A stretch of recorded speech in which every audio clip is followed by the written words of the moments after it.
Hey guys, how's it going? Welcome or welcome back. So I have been thinking recently about what constitutes a perfect book. And I put that in quotes because it is very subjective to everyone. Even to the same person, I guess the perfect book could be different depending on genre, on what your mood is, etc. But I'm gonna do a fiction novel that is horror thriller. That is my favorite genre. It's been my favorite genre in the past few years, so I think it's probably going to stay that way for a while. For example, Silence of the Lambs. I think this is great horror thriller. You could at face value say it's mostly an investigative book, I guess.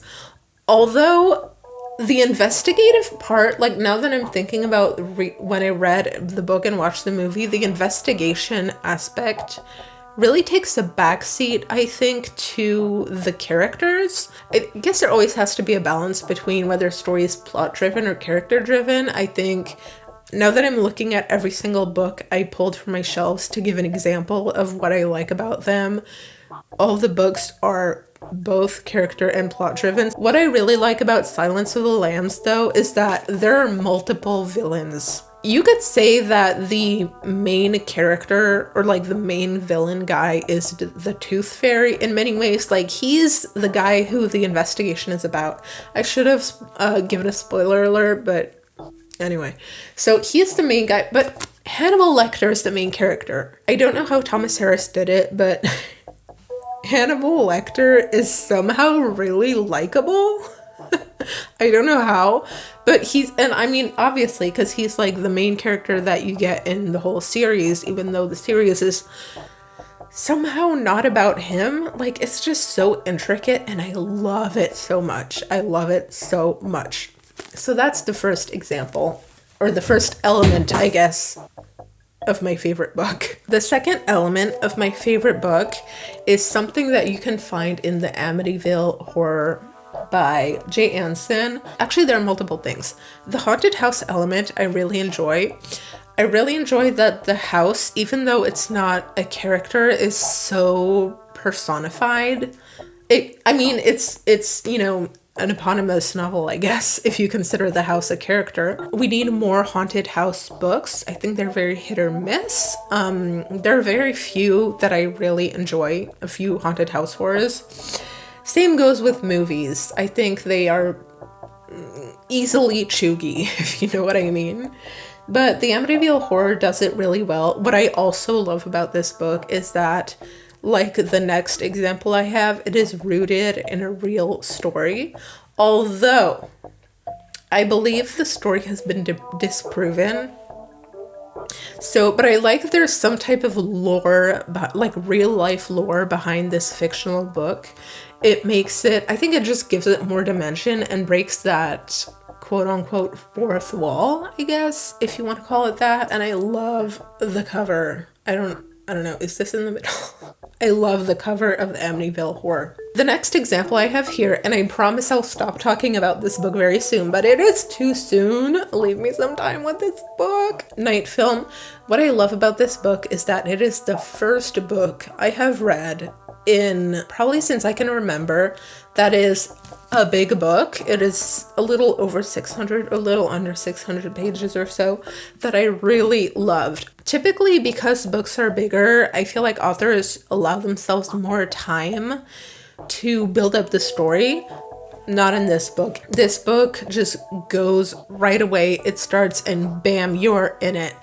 And I really like that there is I guess it's kind of like the Silence of the Lambs, where the main character is present throughout the whole story, even though they are not physically there or they're not in the scene. Like they're just almost kind of like looming over you, almost kind of like they're here while you're reading the book. You know what I mean? And you'll know what I mean if you've read Night Film. The last book I have here, which to me makes a perfect story, is The Green Mile. Okay, so what do I like about this? First of all, the cover is beautiful. I usually use this as an example of the perfect book editing. Like, this is every publisher that worked on this book, every editor, everyone made the perfect decision because I think this is the perfect size for a book. Also, I'm going to show you inside that I'm not giving any spoilers, okay? The spacing between the lines is perfect. The margins is perfect. The font size and everything. It's just the perfect everything. It's the perfect size for reading comfort. I also prefer reading on an off-white paper. Well, I guess it depends on the paper texture, right? But mostly I like off-white like this and this kind of, I don't know. Can you hear it? Let's do book ASMR. That kind of texture, you know, the paper texture. And let me see if I can find it here. Oh yes, illustrations. What I really like about this book too is that it was written in 6 books inspired by Charles Dickens's writing style. If you don't know, back in the day when Charles Dickens was alive, books were super expensive because they're not like today. There wasn't easily accessed printing press, etc. And so the way Charles Dickens would write his books, I don't know if it was all of his books or if he just did it for Great Expectations, but he would release 1 chapter at a time in the newspapers so that it would be accessible to everyone, as in poor people, let's be real, because only rich people could afford books because it was back in the day with that fancy binding and whatever. And so 1 chapter would come out per week in the newspaper. Now what makes that special is because there was a week in between each chapter.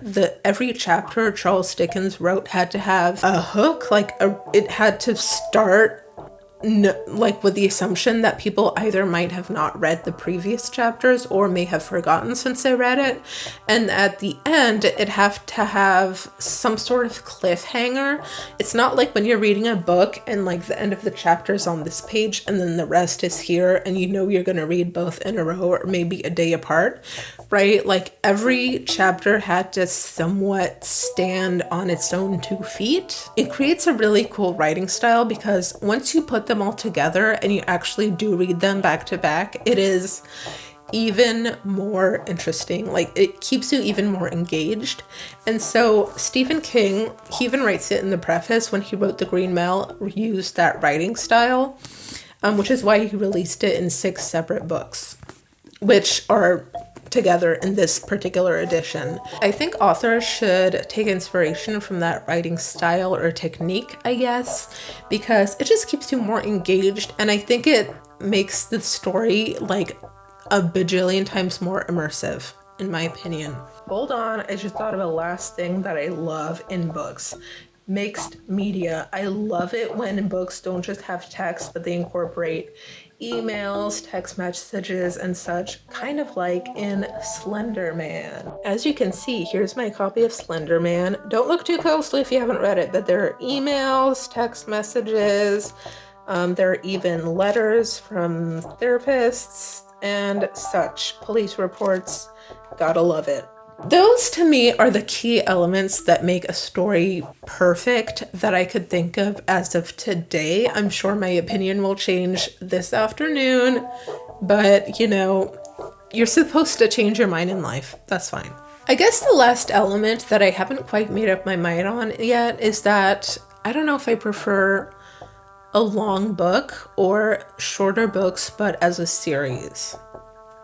I haven't really made up my mind because I haven't read a series in so long that I can't really remember the experience of reading a series. I think what makes a series special though is the hunt for the next one or waiting for the next one. If I had a box set with all the books there, I don't think it would be as special as getting the first one. Either the second one hasn't been published yet or you don't know when you can purchase it. So I think that adds an extra layer to the reading experience. But yeah, that's all I can think of. I'm curious, what do you think makes the perfect book, or what would your personal perfect book be? Let me know in the comments, like and subscribe. Sorry my voice is crapping out on me. See you in the next one. Bye!